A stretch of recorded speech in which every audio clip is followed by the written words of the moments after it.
우리 주제표와 우리 캠페인 같이 하겠습니다. 복음으로 교회를 새롭게, 세상을 이롭게, 복음으로 가정을 세우겠습니다. 복음으로 전도하고 선교하겠습니다. 복음으로 세상을 섬기겠습니다. 아멘. 이번 주 묵상 말씀 시편 1편 3절 우리 세 번 같이 하겠습니다. 그는 시냇가에 심은 나무가 철을 따라 열매를 맺으며 그 잎사귀가 마르지 아니함 같으니 그가 하는 모든 일이 다 형통하리로다. 그는 시냇가에 심은 나무가 철을 따라 열매를 맺으며 그 잎사귀가 마르지 아니함 같으니 그가 하는 모든 일이 다 형통하리로다. 그는 시냇가에 심은 나무가 철을 따라 열매를 맺으며 그 잎사귀가 마르지 아니함 같으니 그가 하는 모든 일이 다 형통하리로다. 아멘. 하나님께서 이 아침에 우리에게 주시는 말씀은 히브리서 9장 23절에서 28절까지 말씀입니다. 자, 오늘 본문을 통해서 시간에 따른 예수의 사역, 이런 제목으로 말씀의 은혜를 같이 나누겠습니다. 자, 젊은 연인에서부터 결혼 생활을 어느 정도 한 부부에 이르기까지 요즘에도 보면 이제 서로에게 이런 질문을 하는 경우가 있습니다. 당신은 다시 태어나면 나랑 다시 만날 거야? 당신은 다시 태어나면 나랑 다시 결혼할 거야? 그리스도인들도 농담 반 진담 반으로 이런 질문을 연인이나 배우자에게 할 때가 있습니다. 또 사람들의 현실의 삶이 힘들면 이런 말을 하는 경우들이 있습니다. 이번 생은 틀렸어. 다음 생에 만나면 그때 우리 행복하게 살자. 다시 태어나면 아프지 않고 건강하게 태어나길 바래요. 또 이제 마지막 이런 문장 같은 경우에는 장례식 때 이런 인사말 하는 경우들이 많이 있습니다. 그러나 그리스도인들에게는 이런 말이 전혀 어울리지 않습니다. 이런 질문은 또 이런 말은 윤회적 세계관에 기반하고 있기 때문에 그렇습니다. 시간과 역사가 원처럼 반복된다는 것이 이런 윤회적 세계관입니다. 이것은 힌두교나 또 불교의 대표적 사상이죠.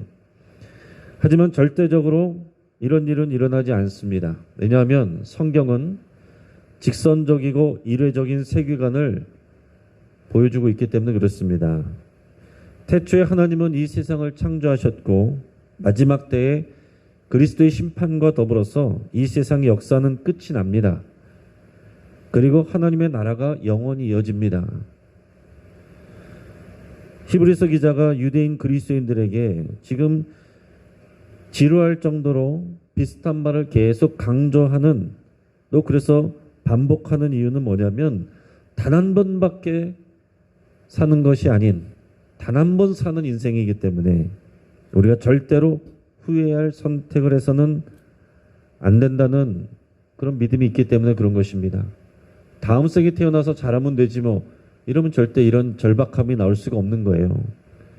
여러분, 기독교의 세계관은 기본적으로 창조, 타락, 구속입니다.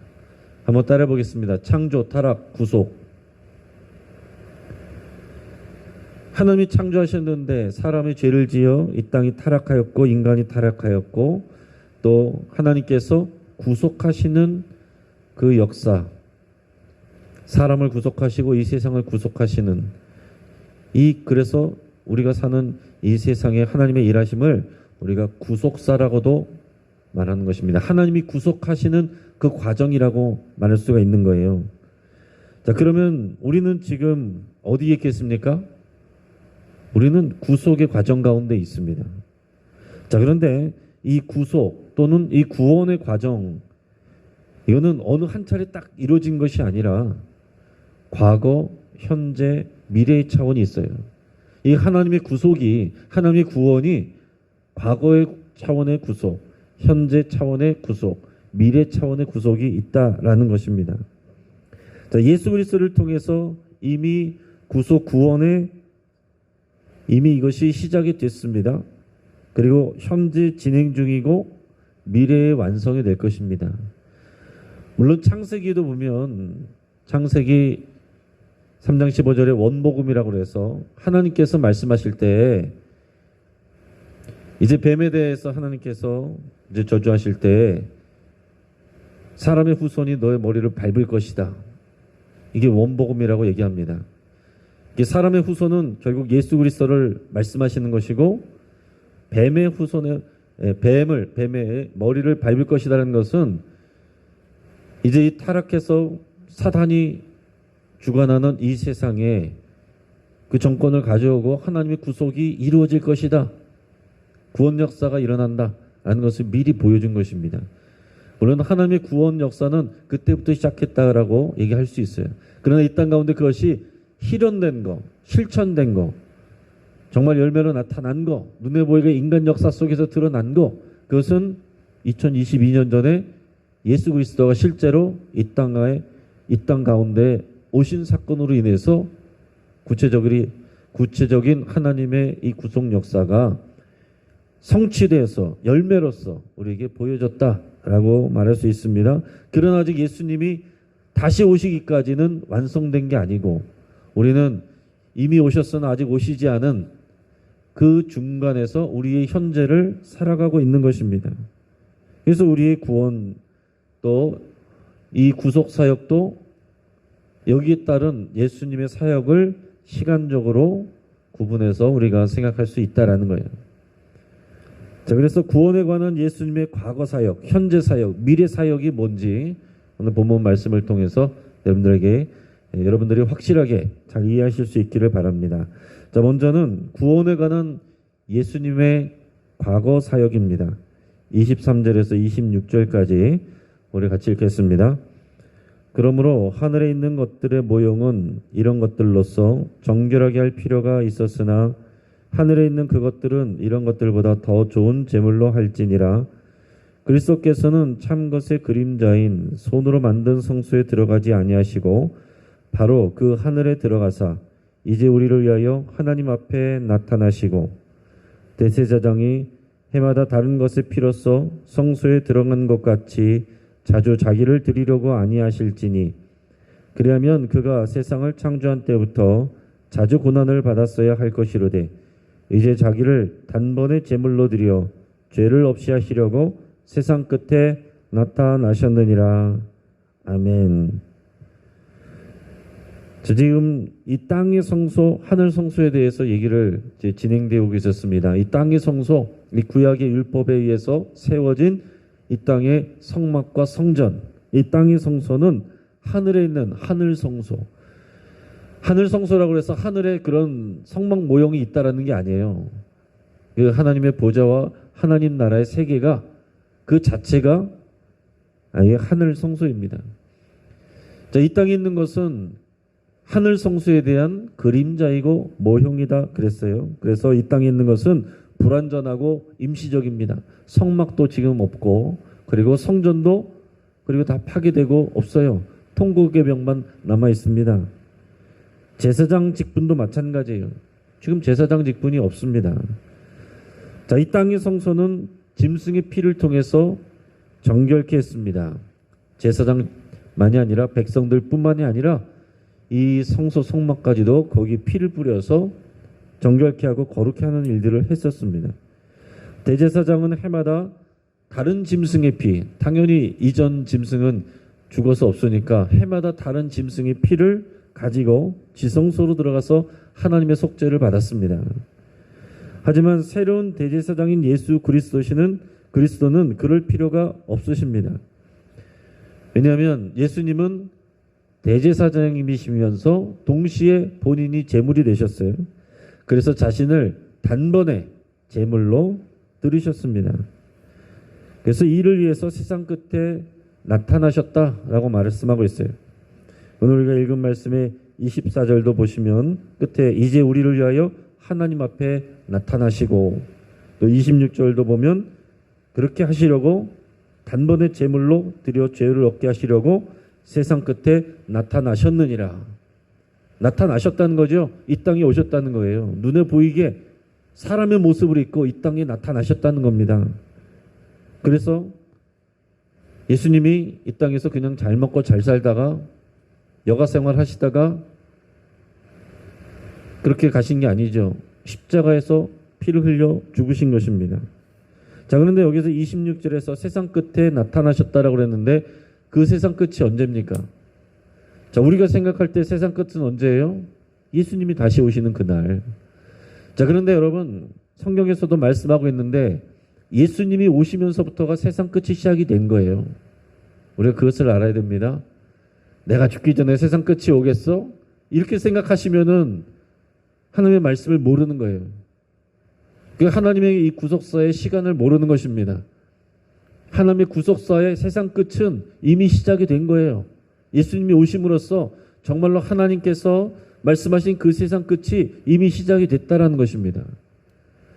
그 마지막 때에 그 전에 내가 내 때만 안 오면 된다 이런 생각 가지고 살면 안 된다는 것입니다. 우리는 이미 세상 끝이 시작된 이 세상 속에서 그 구속사의 세상 끝이 시작된 그 시간 속에서 살고 있다라는 거예요.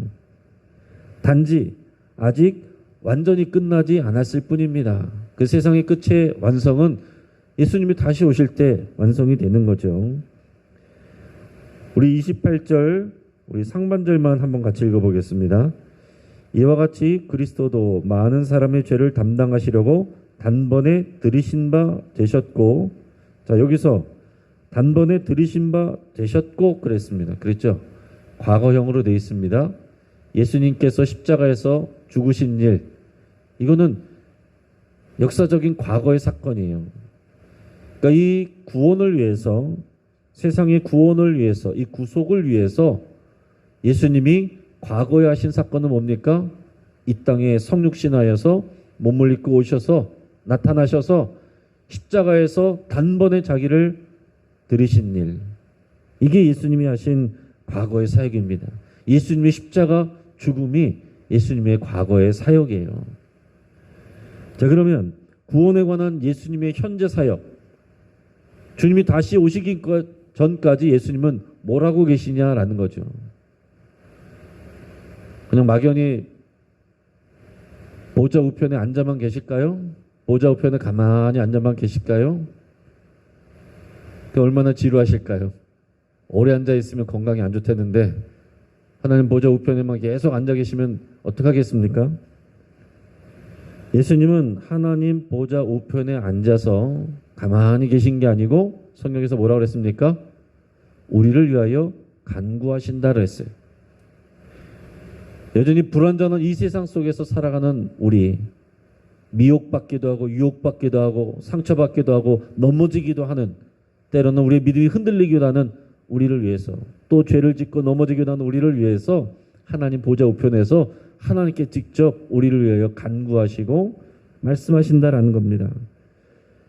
그래서 히브리서에서 말씀처럼 하늘 성소에서 대제사장직을 감당하고 있다. 그 우리를 위해서 간구하시고 우리를 위해서 일하시는 것이 하늘의 대제사장, 그 하늘의 새로운 언약의 중보자 역할을 하는 것이 대제사장 역할을 하는 거예요. 제사를 다시 드리는 것이 아니고 제사는 이미 단번에 드리셨고 그 중보자의 역할, 하나님께 우리를 위하여 간구하시고 우리를 변호하시는 그 일을 하고 계신다는 것입니다. 앞에서 읽었던 히브리서 7장 25절 말씀을 제가 읽어드립니다. 그러므로 자기를 힘입어 하나님께 나아가는 자들을 온전히 구원하실 수 있으니 이는 그가 항상 살아계셔서 그들을 위하여 간구하심이라. 예수님 항상 살아계셔서, 지금도 살아계셔서 우리를 위하여 간구하신다라고 그랬습니다. 히브리서 8장 1절 2절 읽어드립니다. 지금 우리가 하는 말의 요점은 이러한 대제사장이 우리에게 있다는 것이라. 그는 하늘에서 지극히 크신 이의 보좌 우편에 앉으셨으니 성소와 참 장막에서 섬기는 이시라. 이 장막은 주께서 세우신 것이요 사람이 세운 것이 아니니라.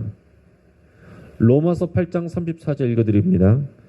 누가 정죄하리요? 죽으실 뿐 아니라 다시 살아나신 이는 그리스도 예수시니 그는 하나님 우편에 계신 자요 우리를 위하여 간구하시는 자시니라. 아멘. 여러분, 이 예수님을 알고 계셔야 돼요. 예수님 우리를 지금도 돕고 계시고 우리를 위하여 간구하고 계세요. 하나님 보좌 우편에서 우리를 잊어버리신 것이 아니라 우리의 삶의 모든 연약한 부분들을 다 치유를 하셔서 아시기 때문에 다 연약해서 그런 것입니다. 저럴 수도 있습니다. 우리를 위해서 변호해 주시고 도와주시는 거예요. 이것이 우리가 힘을 내야 될, 소망을 가져야 될, 다시 일어날 수 있는 힘이 되는 것입니다. 이걸 모르면 이런 힘이 나올 수가 없는 거죠. 막연히 잘 될 거야, 이겨낼 수 있어가 아니라 예수님이 하나님 보좌 우편에서 우리를 위해서 간구하고 계시고 우리를 돕고 계신다. 그래서 우리는 이미 구원을 받았지만 구원의 완성을 이루어 가고 있는 것입니다. 그게 우리의 구원의 현재 상태죠. 빌립보서 2장 12절 읽어드립니다. 그러므로 나의 사랑하는 자들아, 너희가 나 있을 때뿐 아니라 더욱 지금 나 없을 때에도 항상 복종하여 두렵고 떨림으로 너희 구원을 이루라. 이미 우리는 구원을 받았어요. 이게 우리의 구원의 과거죠. 그런데 두렵고 떨림으로 우리의 구원을 이루어가는 게 우리의 현재입니다. 그리고 마지막 때는 더 이상 노력할 게 없어요. 그때는 믿음도 소망도 없어도 됩니다. 그냥 사랑하면서 영생을 누리는 거예요. 그러니까 여러분, 우리의 구원의 과거와 현재 미래를 아셔야 되고, 예수님이 이 구원을 위한 과거의 사역과 현재 사역과 미래 사역을 알아야 되는 거죠. 그러니까 막연히 한번 우리는 나 구원 받았는데요, 세례 받았는데요, 구원의 확신이 있는데요, 그러고서 내 마음대로 살면 안 된다는 것입니다. 이걸 모르고서 내 마음대로 방종하면서 사는, 누가 봐도 그리스도인이라고 할 수 없는, 내 마음대로 살면서 나에게 문제가 생기면 하나님 뭐 하시냐고 따져 묻는 이런 초부적인 그리스도인들 또는 가라지 인생들이 많이 있습니다. 오늘 말씀을 통해서 우리 삶과 우리 주변의 사람들을 또 잘 돌아보실 수 있기를 바랍니다. 이 구원에 관한 예수님의 미래 사역은 그럼 뭐냐? 27절, 28절 말씀을 같이 읽겠습니다. 한 번 죽는 것은 사람에게 정해진 것이요 그 후에는 심판이 있으리니 이와 같이 그리스도도 많은 사람의 죄를 담당하시려고 단번에 들이신 바 되셨고 구원에 이르게 하기 위하여 죄와 상관없이 자기를 바라는 자들에게 두 번째 나타나시리라. 아멘.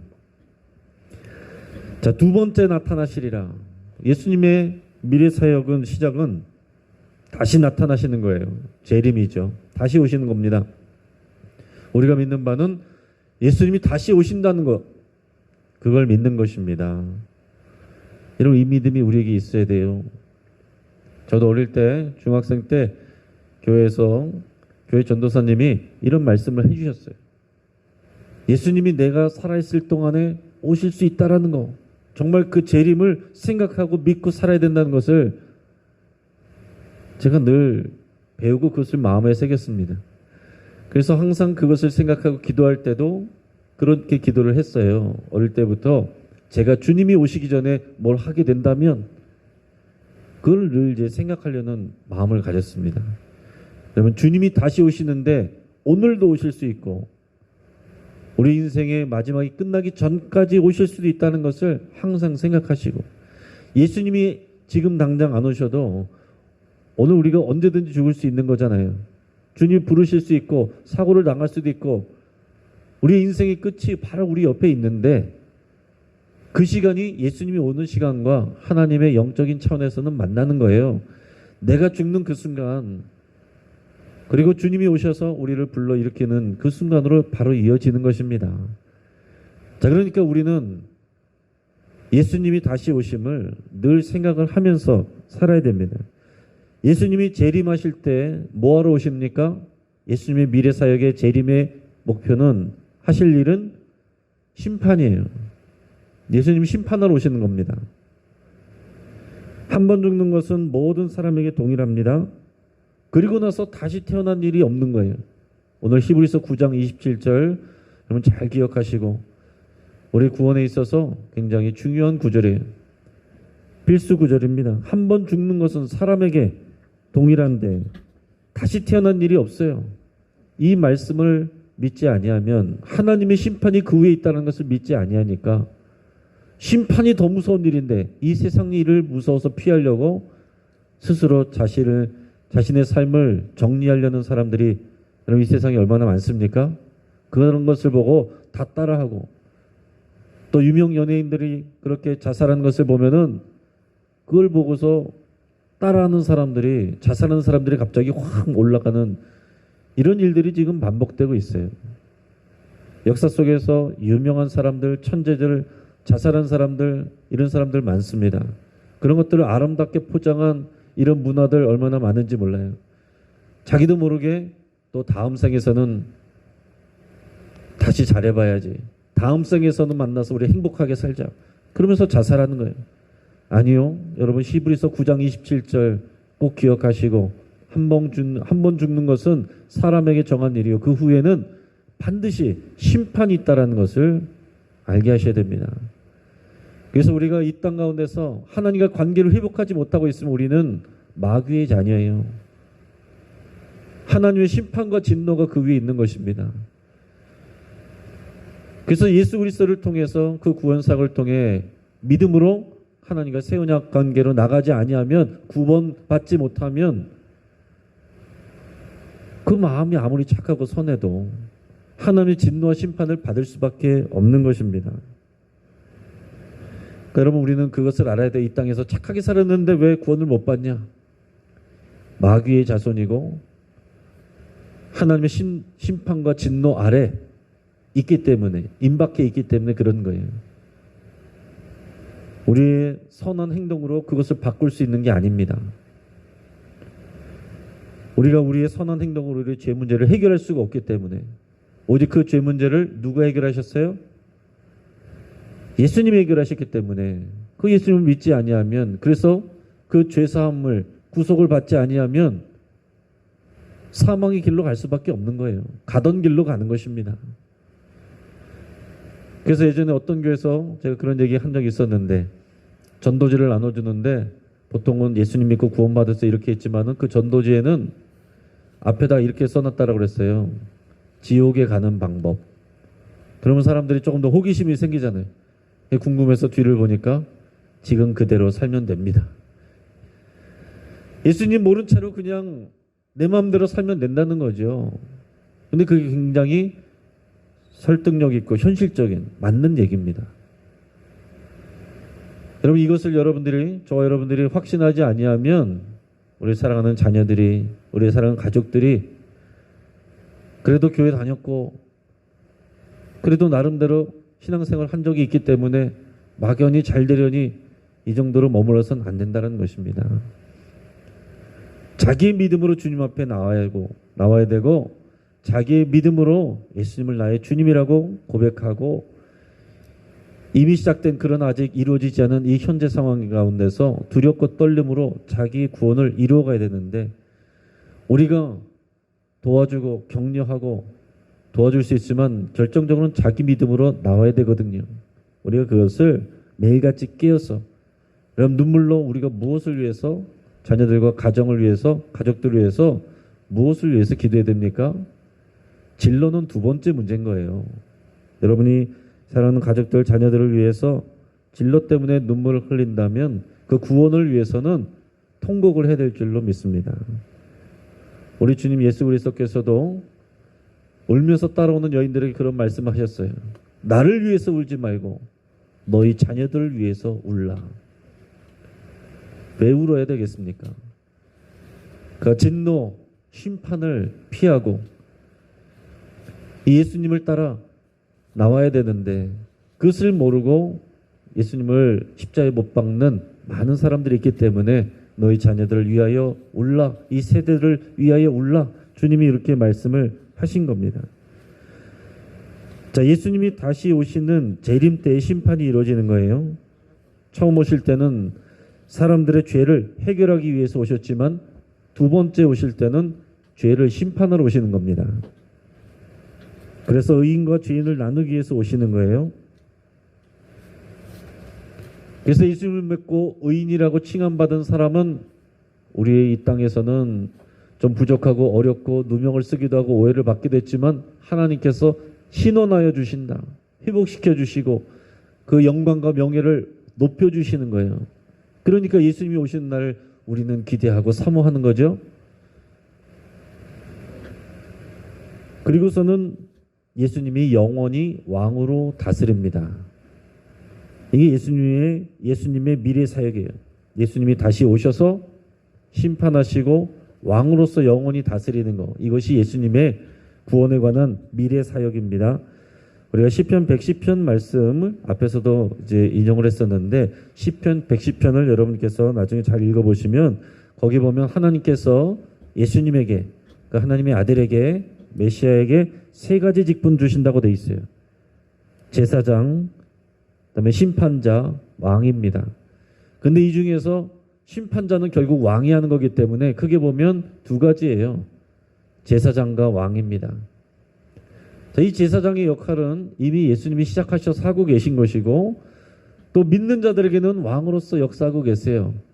마지막 때가 되면 그 영원한 제사장과 영원한 왕으로서 예수님이 통치하고 다스리는 것입니다. 또 예수님의 심판이 끝나면 왕으로 다스리는 일만 남는다라고도 표현할 수도 있겠죠. 말씀을 이제 정리합니다. 여러분 세상의 역사는 또 우리의 삶은 반복되는 것이 아니라 시작이 있고 끝이 있습니다. 기독교 세계관은 창조, 타락, 구속으로 이어집니다. 우리의 구속과 구원은 또한 과거, 현재, 미래로 나눌 수 있다고 그랬어요. 하나님의 구원이 과거에서 시작이 됐고 현재 이루어지고 있으며 미래의 완성이 될 것입니다. 이에 따른 예수님의 구원 사역을 지금 말씀드렸습니다. 예수님은 과거에 이미 십자가로 단번에 자신을 드렸어요. 그리고 현재 우리를 위하여 하나님 보좌 우편에서 우리를 위하여 간구하고 계십니다. 돕고 계십니다. 미래에는 이 땅에 오셔서 심판하시고 영원한 왕으로 통치하세요. 당연히 우리의 구원도 마찬가지입니다. 이미 우리는 구원을 받았고 이 구원을 이루어가고 있으며 미래의 완성이 됩니다. 그래서 우리의 구원의 현재는 두렵고 떨림으로 우리의 구원을 이루어가는 과정이 필요한 거예요. 나태해지면 안 되는 것입니다. 내가 교회 다니니까, 교회 오래 다녔으니까, 직분이 있으니까, 예전에 많이 잘 섬겼고 은혜 많이 받았었으니까 현재를 두렵고 떨림으로 이루어가는 것이 중요한 것입니다. 미혹되지 않고 유혹받지 않고 넘어지지 않고 잘 가다가 마지막에 넘어지고 이탈하면 큰일 나는 거예요. 그래서 히브리서 기자가 이렇게 반복하고 간곡하게 또 강조를 하고 있는 것입니다. 생명의 길을 벗어나지 않도록 힘써야 되는 겁니다. 구원에 관한 과거, 현재, 미래 예수님의 사역을 이해하고 그 믿음으로 순종하기를 주의 이름으로 축복합니다. 같이 한번 기도하겠습니다. 우리 말씀을 붙잡고 함께 기도할 때 우리의 구원의 과거, 현재, 미래를 이해하고 확신하기를 여러분 기도하시길 바랍니다. 또한 우리 위해서 십자가 보혈을 흘리셨고 현재 중보해 주시며 미래에 완전히 구원하시고 왕으로 다스릴 예수님을 더 사랑하고 의지하기로 여러분 결단하며 기도하시길 바랍니다. 우리 가정을 위해서 여러분 같이 기도하시고 우리 사랑하는 자녀들, 우리 아직 믿지 않는 또 가족들 위해서 우리가 그들을 위하여 눈물로 같이 기도하시고 그러나 우리 힘으로는 연약하나 그들을 위해서도 우리 주님 사랑하시고 그들을 위해서도 십자가 피를 흘리셨고 그들을 위해서도 중보하고 계세요. 그 믿음 가지고 힘을 얻으시고 계속해서 포기하지 않고 우리 가족들, 자녀들 위해서 여러분 눈물로 기도하시길 바랍니다. 또 이 주주클로 가정 예배가 더 힘있게 뿌리내기를 위해서 같이 기도하시길 바랍니다. 금요 기도회를 위해서 기도하시고 우리 주변의 환우들을 위해서 기도하시고 또 다시 번지고 있는 코로나 하위 변이가 안정되도록 위해서 함께 기도할 수 있기를 바랍니다. 우리가 주여 한번 부르짖고 우리 합심해서 우리 함께 기도하겠습니다. 주여